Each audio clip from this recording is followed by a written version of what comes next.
9 women share the weirdest things that happened while they were in labor. Sure, anyone with a dusty copy of What to Expect When You're Expecting knows the general signs of labor. Your water breaks. You start having contractions.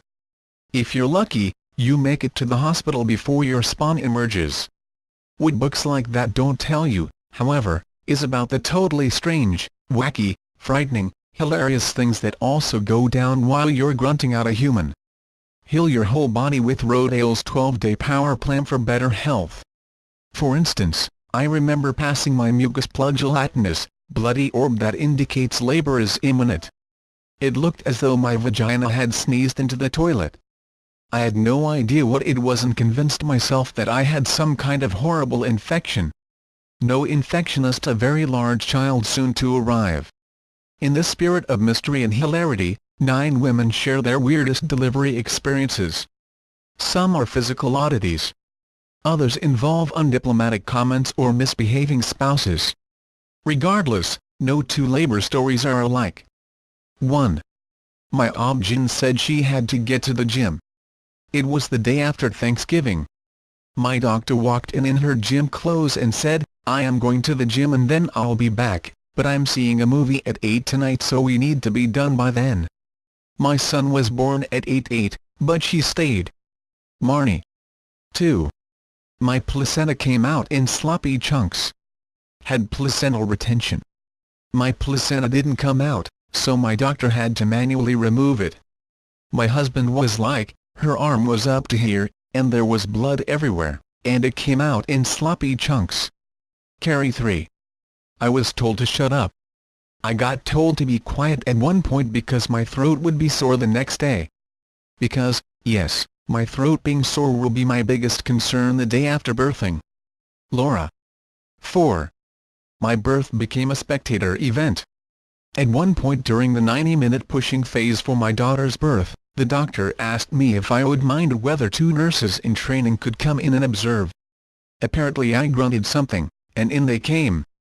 One of them eventually asked, to nobody in particular, how come, when she pushes, the baby's head comes out and then gets sucked back in. Karen. 5. A fluid-filled balloon gushed out of me. I went upstairs to read in bed on my due date with no indication that anything was happening down there. I got up to pee, and when I sat down on the toilet, the entire water bag, or whatever that membrane is, came out and dangled above the toilet water. It was swinging out of me like a stretched-out latex balloon filled with fluid. I had to call my husband, who was downstairs watching TV, and ask him to come upstairs. It finally popped on its own and fluid gushed out. Then I put on sweatpants, and we headed to the car to drive into Boston to deliver my daughter. I still to this day have no idea what that was, and I rarely hear others talking about that. Julie. 6. I couldn't stop laughing during my C-section.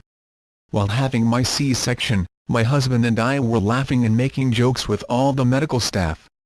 I started to cry because I couldn't feel my body when I laughed, which got me inadvertently laughing harder. Caitlin. 7. My doctor stroked my placenta. Everything was normal except for when my doctor showed me the placenta and was stroking it. I almost puked. Caitlin. 8. An intern started crying. When my son was born, we were asked if an intern could observe the birth. Of course. But little did we know, she was very religious. She started crying during the birth. Seriously sniffling, crying, saying, "God bless you. Bless this child. It's my first birth." She was ushered out of the room by the other staff. This was not before, however, she labeled the bassinet with these details: 9 pounds, 13 inches. The baby was really 21 inches. Yes, we had a very short, possibly spherical baby. Tanya. 9. My husband had a meltdown. I went into labor 2 weeks early. My husband announced that we had dinner plans and announced that he was leaving Friday to go to a bachelor party. The nurse was mad and told me she couldn't send me home post C-section without someone to help me. I told her he was just freaking out and wasn't really going to go, just give him time. Sure enough, right before I went into the OR, He jumped up and started yelling that he wasn't going anywhere and wouldn't leave us. Then he yelled at me for not yelling at him earlier. Then, during the C-section, he looked over the screen and announced that he'd seen all of my guts, everything. Katie,